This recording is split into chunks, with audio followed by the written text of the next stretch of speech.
সুজনের সকালের প্রস্তুতি। এই যে গল্পটা আমরা বুনলাম, সেই গল্পে সুজনের সকালের প্রস্তুতিতে কি ছিল? কামরা ছিল একটা, চাবি, তালা ছিল, তয়েলে সাবান ছিল, তয়েলে সাবান দিয়ে সে পরিষ্কার হয়ে নিল, বালতি, বারান্দা ছিল, জানালা ছিল, গরাদ ছিল।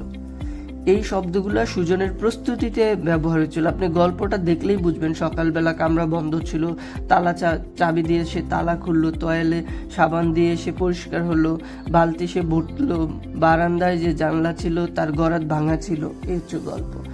তার মানে আপনার গল্পটা যদি আপনি একবার রিভিশন নেন, 2-1বার পড়েন, তাহলে এই শব্দগুলো অনায়াসে আপনার মনে থাকবে। পোশাকের ঝামেলা। পোশাক নিয়ে কি ঝামেলায় পড়লো সুজন? সেটা হচ্ছে কাতান এবং কামিজ ইস্ত্রি করা ছিল না। তখন ইস্ত্রি করতে গিয়ে সে বোতাম এবং ফিতা কাটা দেখলো। আলপিন দিয়ে সে কোনো রকমে কি করলো, সেই বোতাম ফিতা আটকিয়ে পেরেক দিয়ে সে ঝুলিয়ে রাখলো। এ হচ্ছে গল্প। অতিথি আপ্যায়নে কি ছিল? অতিথি কে ছিল? অতিথি ছিল হচ্ছে মিস্ত্রি এবং পাদ্রী। এবং পাদ্রী হচ্ছে গির্জার পাদ্রী।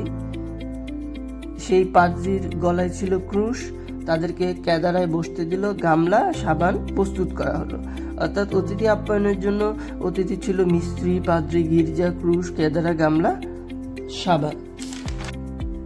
অতিথিদের খাবারের টেবিলে কি ছিল? আনারস ছিল, পেঁপে ছিল, পেয়ারা ছিল, আতা ছিল, পাউরুটি ছিল, কাবাব, কামরাঙার আচার ছিল, আচার, তারপরে সালসা ছিল। এই শব্দগুলো সবগুলোই পর্তুগিজ খাবারের নাম।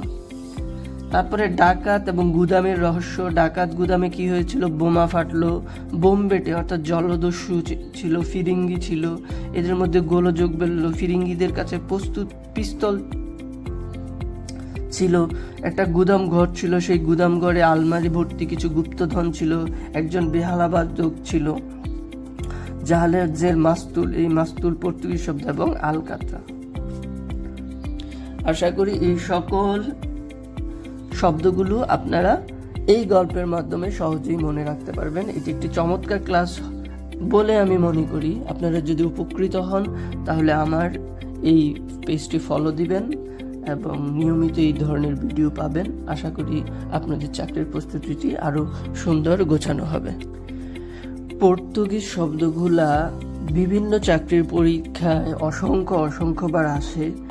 সেই জন্য আমি এই পর্তুগিজ শব্দগুলা মনে রাখার জন্য চমৎকার একটি গল্প বুনেছি। আপনারা যদি ভিডিওটি শেষ পর্যন্ত দেখেন তাহলে অবশ্যই আপনারা উপকৃত হবেন এবং আপনাদের মনে হবে যে গল্পের মাধ্যমে কিভাবে আপনি এই শব্দগুলো মনে রাখতে পারেন। একবার যদি এই ভিডিওটি শেষ পর্যন্ত দেখেন, আপনার এই পর্তুগিজ শব্দগুলো মনে রাখার জন্য চমৎকার একটি কৌশল হতে পারে। আমি আশা করি আপনারা উপকৃত হবেন। চলুন শুরু করা যাক। আমার সাথে সাথেই আপনারা গল্পটি বুনুন। কামরার দরজাটা বন্ধ ছিল। আমি এই যে মার্ক করা শব্দগুলা, এগুলা আমি মার্ক করে রেখেছি এবং গল্পের শেষেও আমরা একবার রিভিশন দিব, একটা সামারাইজ করব। তখন দেখবেন যে খুবই সহজেই আপনারা এই পর্তুগিজ শব্দগুলা স্মরণে রাখতে পারছেন। কামরার দরজাটা বন্ধ ছিল। এই যে কামরার দরজাটা বন্ধ ছিল, এখানে কামরা শব্দটা হচ্ছে পর্তুগিজ শব্দ। আলসেমি ভেঙে সুজন পকেট থেকে চাবি বের করে তালাটা খুলল। অর্থাৎ কামরার যে দরজা সেটি বন্ধ ছিল এবং সুজন নিজের পকেট থেকে চাবি বের করে তালাটা খুলল। চাবি এবং তালা পর্তুগিজ শব্দ। ভেতরে ঢুকে হাত মুখ ধুয়ে তোয়েলে দিয়ে মুখ মুছল এবং সাবান দিয়ে হাত পরিষ্কার করে বালতি ভর্তি পানি আনলো। এই যে শব্দগুলো, এগুলো সবগুলোই পর্তুগিজ শব্দ। সে লক্ষ্য করল বারান্দার পাশে ঘরের একমাত্র জানালাটি একটি গরাদ অর্থ শিক আর কি, একটি গরাদ ভাঙা। সেদিন বিকালে তাদের বাড়িতে আসার কথা একটি পর্তুগিজ মিস্ত্রি এবং চার্চের একজন পাদ্রী। এই যে মিস্ত্রি এবং পাদ্রী এগুলো হচ্ছে পর্তুগিজ শব্দ।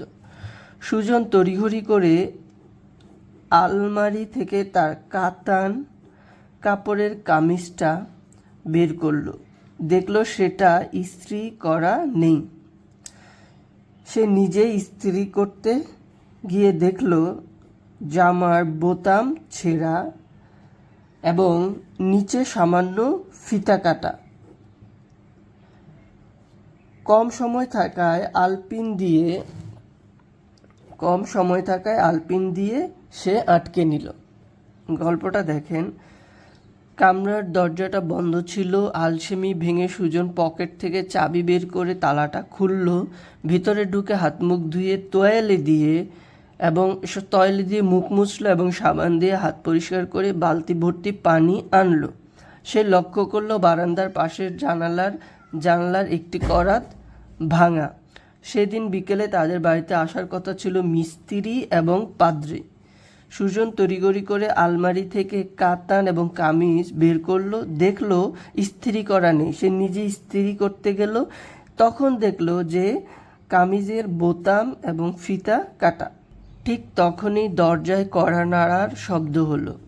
ঘরে এলেন মিস্ত্রি সাহেব, সাথে গির্জার পাদ্রী। গলায় ঝুলছে রূপালী ক্রুশ। সুজন তাদের কেদারা দিল বসতে। অতিথির জন্য সুজন ডাইনিংয়ের গামলা এবং বাসনগুলো সাজালো। টেবিলের উপর ছিল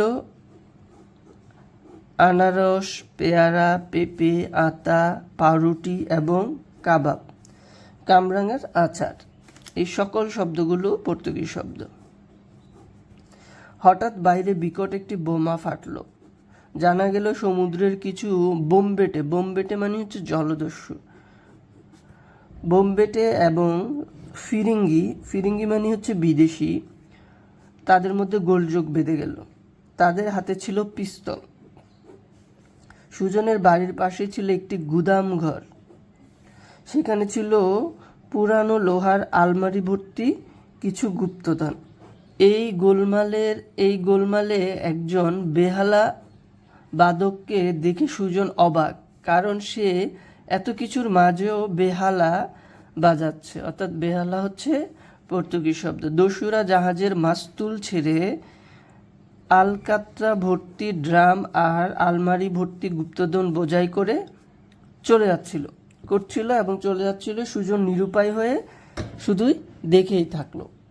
এই হচ্ছে গল্প। এই গল্পের মধ্যে যে শব্দগুলো ব্যবহার করা হয়েছে এবং যেগুলো মার্ক করা হয়েছে এগুলো সবগুলোই পর্তুগিজ শব্দ। চলুন আমরা সামারাইজ করে দেখি যে এখানে কি কি শব্দগুলো ব্যবহার করা হয়েছে।